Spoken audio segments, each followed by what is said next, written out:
rasa aman, keadilan, dan perlindungan terhadap hak asasi manusia bagi individu atau masyarakat sesuai hukum yang berlaku. Pengakuan hukum adalah proses menjalankan mengimplementasikan antara aturan hukum secara adil agar tercipta ketertiban dan keadilan dalam masyarakat. Asas penegakan hukum. Yang pertama, keadilan. Penegakan hukum harus memenuhi rasa keadilan bagi semua pihak. Yang kedua, kepastian hukum. Menjamin aturan hukum diterapkan secara tegas dan konsisten. Yang ketiga, kemanfaatan. Hukum ditetapkan untuk kebaikan bersama. Lembaga yang berperan dalam penegakan hukum yaitu yang pertama, kepolisian. Berwenang melakukan penyidikan dan penyelidikan kasus pidana. Yang kedua, kejaksaan. Bertugas melakukan penuntutan dalam proses peradilan pidana. Yang ketiga, pengadilan. Memberikan keputusan hukum yang bersifat mengikat.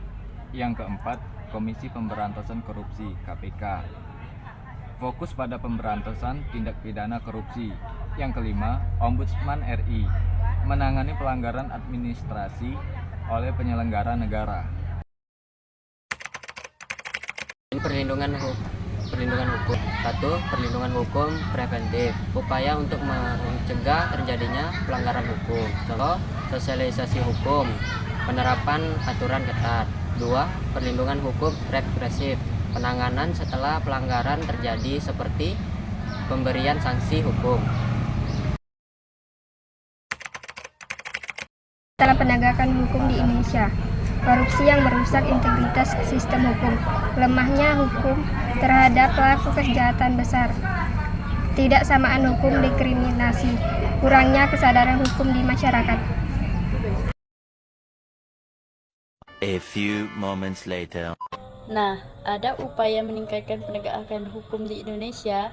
Ada beberapa langkah yang dapat diambil untuk memperbaiki penegakan hukum, meliputi yang pertama, reformasi sistem hukum, memperbaiki mekanisme pengadilan dan proses legislasi.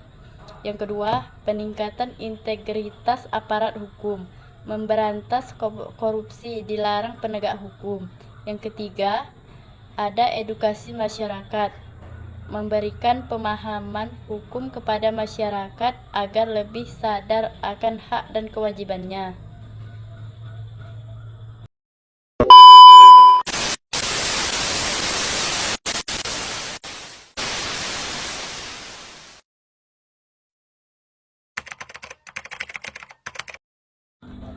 Jadi, hubungan antara pelanggaran dan penegakan hukum di Indonesia sangat kompleks. Agar terciptanya keadilan yang merata, diperlukan kerjasama antara pemerintah, aparat penegak hukum, dan masyarakat.